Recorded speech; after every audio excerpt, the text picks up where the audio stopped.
All Culture 2교시 수업을 계속하겠습니다. 자, 지난번에 우리나라 페미니즘에 대해서 얘기했죠. 우리나라는 유교의 영향으로 여성들이 상당히 억압받는 삶을 살아왔다. 그러다가 이제 우리나라도 지금 많이 이제 좋아졌습니다. 그렇지만 아직도 갈 길이 멀죠. 그러는 와중에 이제 살인 사건이 생겼어요. 그때 요 이제 지난 시간 말에 요 얘기를 했었죠. 강남역 살인 사건. 강남역 살인 사건으로 대표되는 여성 혐오 범죄가 만연하고 미투 운동이 이어지면서 몇 년 새 떠오른 페미니즘 재시동 움직임은 20대 여성들의 전폭적인 지지를 받았다. 한겨레가 만난 100명의 청년에게도 성차별과 페미니즘 운동은 뜨거운 관심사였다. 100명 중 80명은 한국 사회에서 남녀는 평등하지 않다고 답했다. 누구보다 여성은 50명 중 45명으로 불평등을 체감하는 정도가 압도적이었다. 82년생 김정에게 그랬듯이, 자, 요거 영화는 조금 이따 볼 거예요. 우리가 82년생 김정에게, 우리나라의 페미니즘 영화죠. 이게 82년생 김정에게 그랬듯 1996년에서 2000년생 여성들에게도 성차별은 삶이 걸린 절박한 문제다. 한겨레가 만난 여성 50명 중 20명은 결혼할 의사가 없다고 했다. 이 중 14명은 주관식으로 쓴 비혼 결심 이후에 우리 사회에서 결혼은 여성에게 손해이기 때문이라는 취지의 답변을 냈다. 자녀를 낳을 계획이 없다고 답한 여성은 50명 중 60%에 가까운 29명에 이르렀다. 남성 응답자 50명 중 결혼할 의사가 없다고 답한 이가 12명, 자녀를 낳을 계획이 없다고 답한 이가 16명인 것과 확연히 구별된다. 우리가 이것도 지난번에 말에 지난 시간 마지막에 통계를 우리가 봤었죠. 그러니까 여성들이 결혼을 안 하고 애를 안 낳고 하는 그런 얘기는 차별 받는 삶, 여성한테 불리한 삶을 한마디로 해서 싫어하는 거예요. 그러한 문화 속에서 살기 싫다는 얘기. 그러니까 뭐 혼자 살겠다는 얘기죠. 뭐 간단하게 해서. 그래서 그 결과 어떻게 됐습니까? 인구가 줄어들고 있죠. 인구가 줄어들어서 지금 우리 학교도 지금 그 영어과 같은 경우도 상당히 많이 왔었는데 이제 많이 안 오고 있다 이거예요. 뭐 일본어과, 중국어과도 마찬가지고. 왜냐하면 학생이 없으니까 이런 문제는 앞으로 더 가속화될 것이다. 그러니까 우리 사회가 지금 잘못된 문화 속에서 살아온 결과가 이제 슬슬 나타나기 시작하고 있는 거예요, 지금. 자, 이게 다 이제 여러분들 잘 아실 거예요, 이거. 여성 멸시 중단하라. 그렇죠? 22살 여성 유수민도 결혼 생각이 없다. 엄마의 삶이 그렇게 만들었다. 엄마에겐 꿈이 있었다. 대학도 나오고 행사 기획을 하려고 공부도 했다. 아빠와 같은 꿈이었다. 20여 년이 지난 지금 아빠는 행사 기획 일을 하고 있고 엄마는 꿈을 포기했다. 둘이 같은 꿈을 꿨는데 엄마만 결혼했다는 이유로 그런 걸 보면 엄마처럼은 살고 싶지 않아요. 다 그렇지 않을까요? 아빠처럼 살고 싶어요. 그러니까 이제 남녀가 차별받는 사회에서 남자는 꿈을 이룰 수 있고 여자는 꿈을 이룰 수 없다. 그러니까 그렇다면은 뭐 결혼 안 하면 되잖아. 뭐 이렇게 되는 거예요. 22살 여성 이송아는 자신을 반혼주의자라고 한다. 한국에선 결혼하면 죽는 때까지 여자만 노예 생활이에요. 아무리 봐도 좋은 점이 없어요. 결혼하는 순간 회사를 그만둬야 하고 아니면 회사를 다니면서 임신, 출산, 육아를 겪어야 하고 남자들 육아 휴직이 늘었다지만 여자만큼은 아니잖아요. 국가에서 출산율을 높이고 싶으면 그런 게 바뀌어야 할 것 같아요. 임신, 출산, 육아는 이제 사실 어떻게 보면은 남자들 입장에서 보면은 이거를 이제 이해를 해줘야 되는데 에, 아직까지는 사회 인식이 또 많이 개선됐지만 아직도 갈 길이 멀다 이렇게 생각하는 거죠.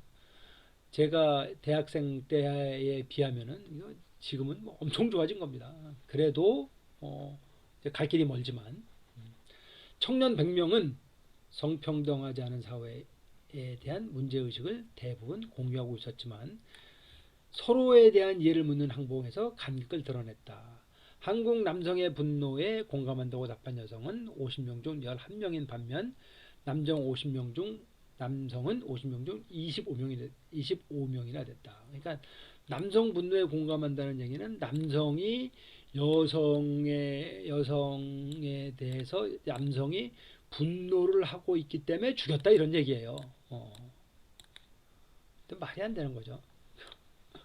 분노를 느낀다고 그렇게 뭐 아무 여자나 죽이면 그 미친놈이죠. 이거. 미친놈이에요. 미친놈. 한국 여성의 분노에 공감한다고 답한 여성은 50명 중에 36명이었고 남성은 50명 중 24명이었다. 법은 남성에게 불리하다고 답한 남성은 50명 중 18명에 이른 반면 여성은 50명 중 4명만 동의했다. 그러니까 법은 여성에 불리하다고 답한 여성은 23명, 남성은 11명이었다. 그러니까 이게 이제 남성과 여성을 이제 조사를 해보면은 남성은 남성에게 유리하게 돼 있다고 별로 그렇게 생각을 안 하는 거야. 사실 유리하게 돼 있는데 여성은 여성에게 불리하게 모든 게 돼 있다고 훨씬 더 많이 생각하는 거죠.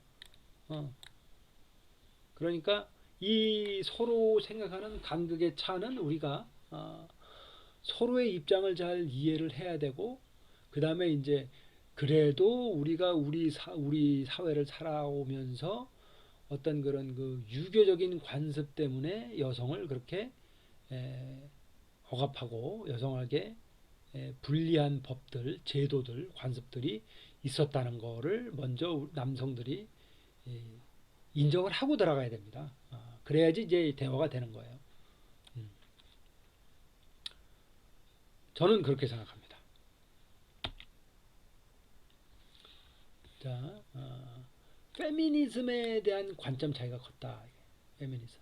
이 페미니즘을 어떻게 볼 것인가? 19세에서 23살 여성까지는 페미니즘은 정도의 차이가 있을 정도는 기본값이다. 다시 얘기해서 이건 이제 당연한 디폴트라는 얘기죠. 무조건 해야 된다는 얘기죠. 이거는 22살 여성은 페미니즘은 성차별을 지향하지 않은 거니까 너무 당연한 운동이다. 너무 당연한 운동이다. 여기에 반대하는 남자애들이 많은데 너무 답답해요. 자기들은 겪은 게 없으니까 저러나 싶어요. 자기들도 힘들다는데 배부른 소리 같고요. 23살 여성도 페미니즘에 대해 사회적 인간이라면 당연히 가져야 하는 가치관이고 인간 평등을 지향하는 생각이라고 말했다. 보통 남자들이 페미니즘을 거부하던데 자기 권력을 빼앗긴다고 생각해서 그런 것 같아요. 자기들도 권력이 불평등하게 배분되어 있다는 걸 알고 있는 거겠죠. 그러니까 자기들이 겪은 게 없어서 저러나 싶다. 그러니까 이제 이 페미니즘 얘기가 나오면은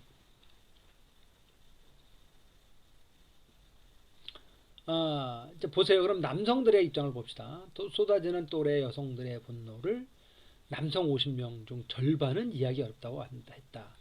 22살 남성 김종우는 공정한 사회를 위해 남녀 평등은 같은 이슈에 대한 사람들의 인식이 중요한다면서도 페미니즘을 비판했다. 자세히 알지는 못하지만 사회관계망 서비스나 뉴스를 통해 극단적인 페미니스트를 접해 부정적인 이미지가 있어요. 모든 남자가 이럴 거다. 일반화하는 게 싫어요. 23살 남성 김도훈도 마찬가지다. 개념 자체를 왜곡해서 쓰는 것 같아서 답답해요. 무슨 일만 일어나면 성차별로 접근하니까 좀 그래요. 무슨 일만 일어나면 성차별이다. 이제 그렇지 않은 것도 이제 성차별로만 이제 접근한다. 자기가 불리할 것 같으면 성차별이다. 이렇게 얘기한다는 거죠. 입장은 성별로만 갈리지 않았다. 21살 김민석은 남성이지만 평등한 삶을 쟁취하기 위한 여성들의 투쟁을 지지한다고 말했다. 한국은 객관적으로 여성차별이나 혐오가 심각한 사회라고 봐요. 여성들만이 삶 속에서 느끼는 불안과 공포가 있죠. 임금 격차도 크고요. 22살 남성 이영우도 여성차별이 현존하는 상황에서 페미니즘과 페미니스트를 지지한다. 분명 계속해서 추구해야 할 지향이라고 답했다. 자, 여러분들은 어떻게 생각하시나요? 일단 제 생각을 말씀드리면은 기본적으로 페미니즘, 페미니스트라는 뭐 이런 그 말을 뭐 일단 뭐 이런 뭐 용어를 이제 만들어내긴 했지만은 일단은 이런 용어를 자체하고 어, 여성이 차별을 받던 간에 남성이 차별을 받던 간에 누군가 성이 다르다는 이유로 차별한다 하는 얘기는 인간의 피부색이 달라서 차별한다는 거랑 똑같은 얘기예요. 그렇잖아요. 자기가 뭐 여성이 되고 싶어서 됐습니까? 아니면 내가 무슨 뭐 흑인이 되고 싶어서 됐습니까?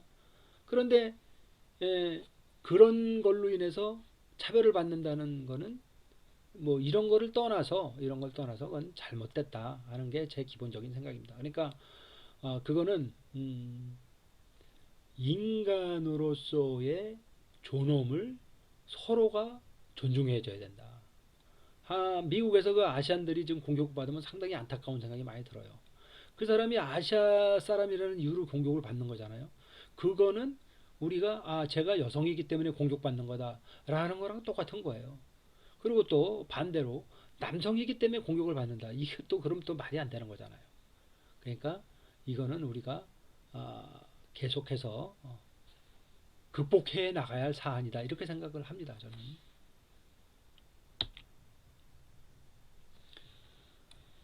자, 또 하나는 보세요. 페미니즘에 대한 지향을 가른 또 다른 요인은 현재 속한 집단이나 지역의 온도였다.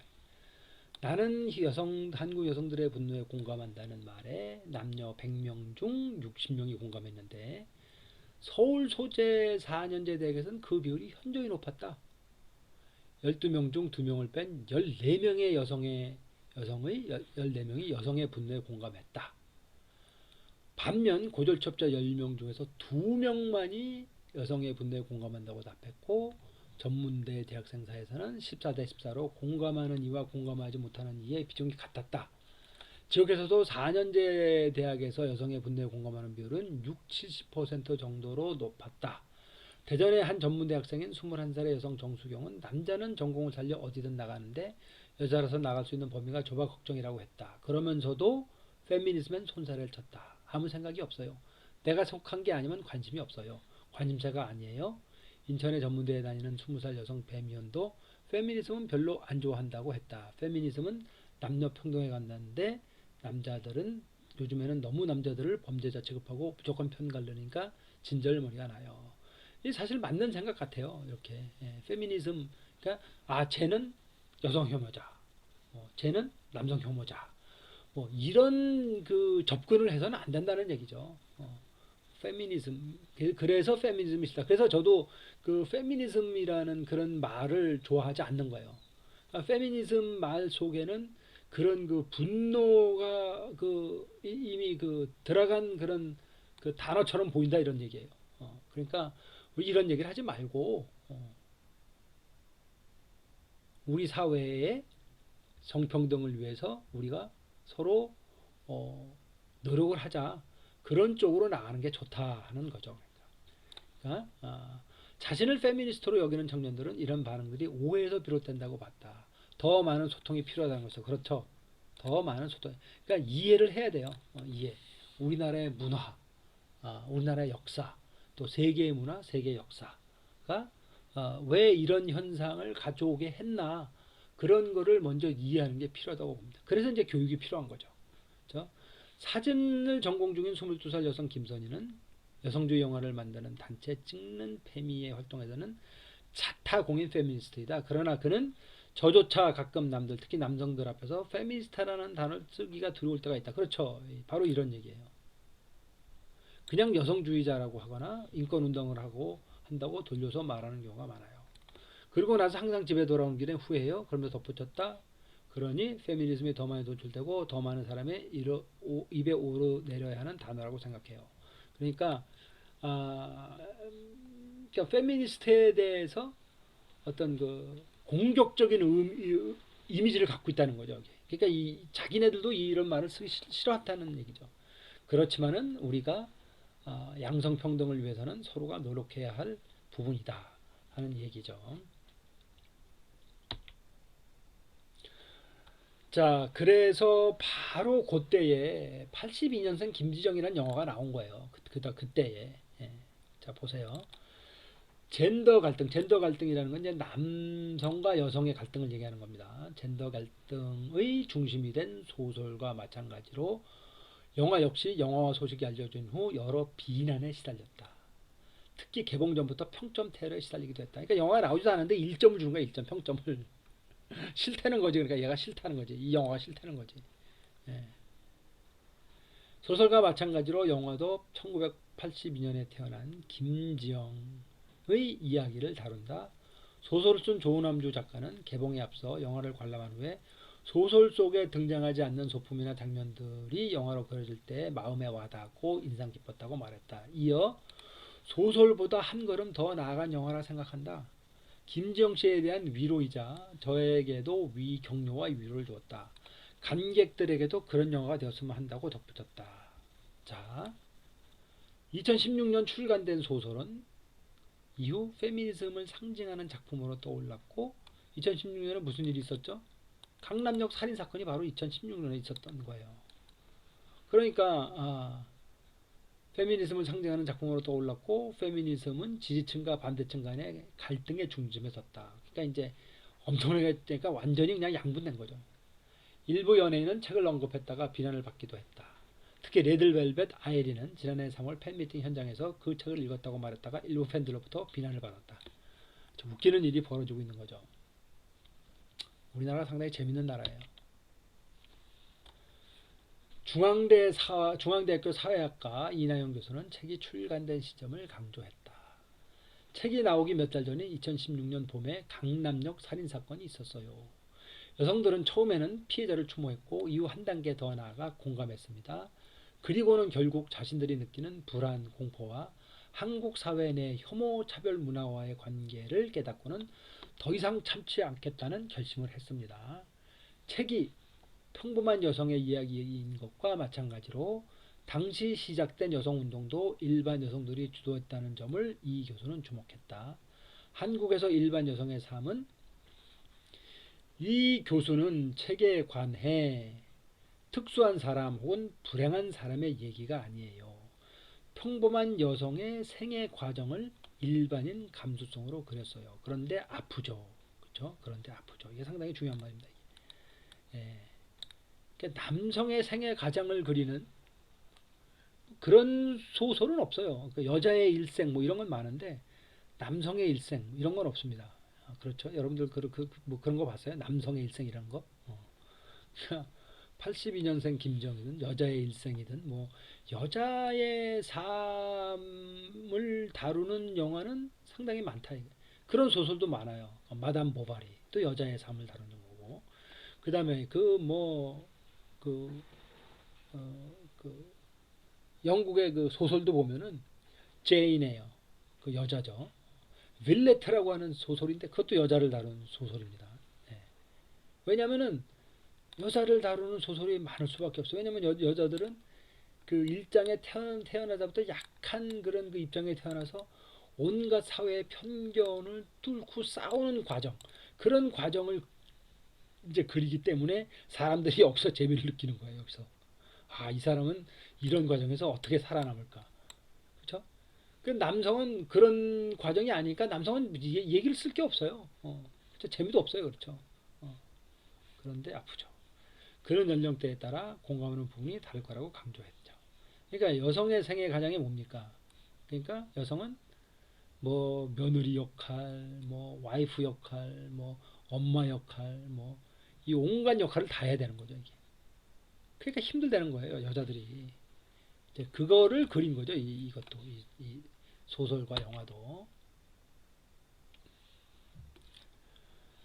자, 특히 주인공 김지원과 같은 30대 여성은 열심히 공부해서 직장에 들어갔지만 결혼해서 아이를 갖고 경력이 단절되고 독박 육아를 하면서 맘충으로 불린다는 점에서 공감할 것이라고 봤다. 그러니까 이거를 우리 사회가 빨리 해결을 해줘야 돼요. 이거를 어떻게 그렇지 않은 한 이걸 해결해줘도 제가 보기에는 출산율은 안 늘어날 것 같아요. 이거를 해결해준다고 되는 것 같지는 않고 그래서 우리나라의 미래가 걱정되고 우리나라도 결국 앞으로는 미국처럼 이민자를 받아들이는 그런 사회로 오지 않을까 그렇게 생각합니다. 그 동남아시아나 저쪽 애들 보면은 우리나라처럼 이렇게 생각 안 해요. 걔네들은 뭐 애는 생기면 그냥 낳는 거고 당연히 낳는 거고 그래서 돈이 있건 없건 그냥 점점 거기가 인구가 많아지고 우리 인구가 줄어드는 거죠. 그러니까 뭐 우리나라 살려면 어떻게 되겠어요? 카나다, 미국, 호주, 뉴질랜드 다 이민 받아들이잖아요. 다 그 이유예요. 우리나라도 앞으로 점점 그런 방향으로 되지 않을까 이렇게 생각해 봅니다. 이 세대 여성들은 어머니 세대와는 다르게 여자로 태어나도 남성과 마찬가지로 열심히 공부하고 일하면서 사회적으로 성공하고 인정받을 수 있는 시대라고 알고 자랐다. 하지만 사회생활을 시작하면 현실은 그렇지 않다는 것을 깨닫는다. 한국 2018년 여성의 평균 임금은 남성의 63%로 한국 남녀의 임금 격차는 OECD 최하위 수준이며 이코노미스트에서 2017년 유리천장 지표에 따르면은 유리천장이라는 것은 무슨 얘기냐면은 천장이 있는데 유리천장이라는 게 무슨 얘기예요? 보이지 않는 그런 한계라는 얘기. 유리천장에는 그런 얘기입니다. 유리천장. 보이지 않는 한계. 그러니까 요 이상 올라가지 못할. 예. 왜 유리천장을 써였느냐? 이게 차별이 있지만은 남녀를 차별하지만은 차별하지 않는 그런 것처럼 보인다는 거예요. 사실은 차별하는데. 그래서 유리천장을 보입니다. 유리라는 건 뭐예요? 저쪽이 보이잖아요, 유리는. 근데 여기 들어가면 어떻게 하면 막히잖아요. 막 쓰러지잖아요. 그렇죠? 그러니까 여성들이 절로 가야 되는 높이 올라가야 되는데 유리천장에 막혀서 떨어지는 거야. 근데 보면은 보여. 그러니까 차별은 없는 것 같아. 근데 실제로는 있다는 얘기죠. 그게 유리천장입니다. 유리천장 지표에 따르면 한국은 일하는 여성의 최악의 선진국 중 하나다. 그렇죠? 아시겠습니까? 그런 사회니까 우리가 좀 더 좋은 사회를 만들어 나가려면은 그 여성 중에서도 훌륭한 능력, 남성이 가질 수 없는 그런 능력, 여성들이 가진 경우가 많아요. 그런 여성들을 우리가 사회에서 많이 써야지 우리 사회가 더 발전하지 않겠습니까?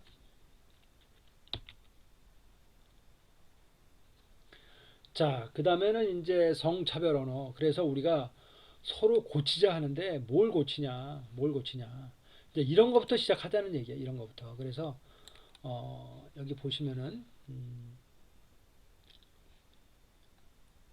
이런 보세요. 이 사건으로 인해 피해자는 평생 씻을 수 없는 충격과 정신적 고통을 받았다. 피해 여성의 심한 성적 수치심과 모멸감을 느꼈을 것으로 보인다. 성희롱 성폭력 사건 8견문에서 흔히 볼 수 있는 표현이다. 최근 한 판사가 법률 전문지에 낡은 정조 관념에 기반한 부적절한 표현이라고 문제 제기한 글에 공감했다. 피해자가 트라우마를 쉽게 극복하기는 어렵더라도 그것은 정의가 실현되지 않는 한 또한 상당한 기간 동안 치유하기 어려운 또는 잊기 어려운 고통이나 상처이지만 평생 씻을 수 없는 오점은 아니다. 그러니까 우리가 성차별 언어를 없애자는 거예요. 다시 얘기해서 이게 아주 기본적인 건데 이런 것부터 실천하자는 얘기죠. 그래서 보시면은 서울시 여성가족재단이 학생의 날을 맞아 성차별 언어 사례를 접수했다. 학생들이 가장 심각하게 느끼는 건 성별 고정관념이 반영된 수식어이다. 예컨대 여학생에게 조신한, 예쁜, 얌전한, 남학생에게 듬직한, 멋진, 대범한 등의 수식어를 붙이는 것이다. 이런 게 안 좋다는 거예요. 요거는 이제 그렇죠. 요래야지 그러니까 요렇게 행동하라는 거 아니에요, 여자 보고. 그러니까 그런 게 안 좋다는 거죠. 그래서 앞서 재단은 시민 의견을 선으로 성평등 언어 사전 이런 게 있습니다. 그래서 이제 요거를 조금 소개해 드릴까 해요. 총각은 처녀작을 만들 수 없나? 왜냐면 이제 우리가 처음 만들면 처녀작을 쓰잖아요. 처녀작. 이게 이런 표현들이 벌써 나쁜 표현이라는 얘기죠. 어, 처녀작. 그럼 뭐 총각은 처녀작을 만들 수, 남자는 처녀작을 못 만드나? 그렇죠. 그 다음에 이제 이런 표현을 쓰는 건 성차별이라는 얘기죠. 그리고 이제 유모차. 되게 웃기죠, 유모차. 왜냐면은 유아차로 바꾸자는 거예요. 이게 왜 뭐 엄마만 끌어야 돼? 아빠는 유모차를 끌면 안 되나? 자, 이런 생각을 하는 게 이제 성차별 언어입니다. 이런 거를 우리가 고치자는 거죠, 이제. 이런 말을 언어부터. 그러니까 우리가 그 양성평등을 어떻게 할 것인가 말로만 양성평등을 하는 게 아니라 언어부터 아주 쉬운 거 언어부터 바꾸는 습관을 들이자고 얘기를 하는 겁니다. 이게. 그래서 여기서 제가 어, 양성평등 이야기 요거를 써놨는데 이제 우리가 이제 수업 시간이 끝났기 때문에 요거를 좀 읽어보시고 제가 시간을 뭐 몇십 초씩 드리고 시간을 이제 이제 뭐 이런 얘기예요. 여기자, 여직원, 여교수, 여검사 뭐 이런 거 쓰지 이런 얘기 하지 말자는 얘기죠. 이제 왜냐면 왜냐면은 남기자라는 말을 쓰지 않잖아요. 그렇죠. 남직원이라는 말을 쓰지 않잖아요. 남교수라는 말을 쓰지 않잖아요. 남자는 그냥 교수인데 여자는 여교수야. 그러면 안 된다는 거죠. 그렇죠? 그래서 이런 요. 다음에 자 고쳐야 할 언어 습관. 요거는 그냥 제가 여기다가 올려놓는데 요거는 제가 시험 문제를 낼 거예요, 여러분들한테. 그래서 어떤 말을 써야 되는지 요걸 읽어보시고 그래서 읽어보세요.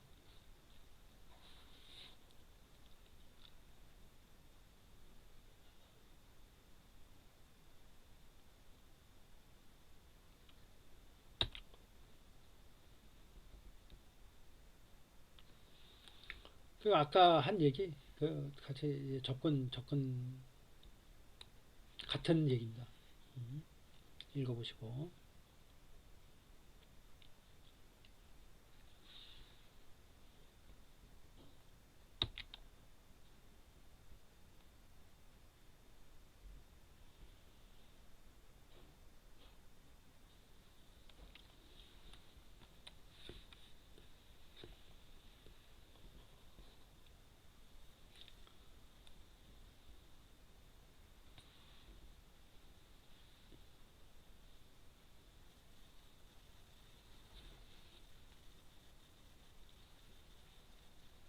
자 이것도 읽어보시고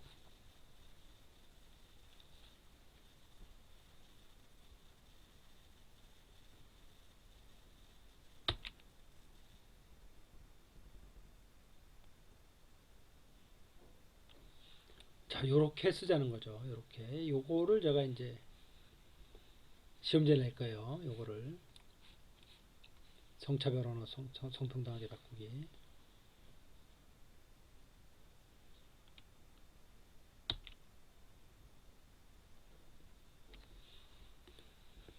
자 요것도 마찬가지입니다.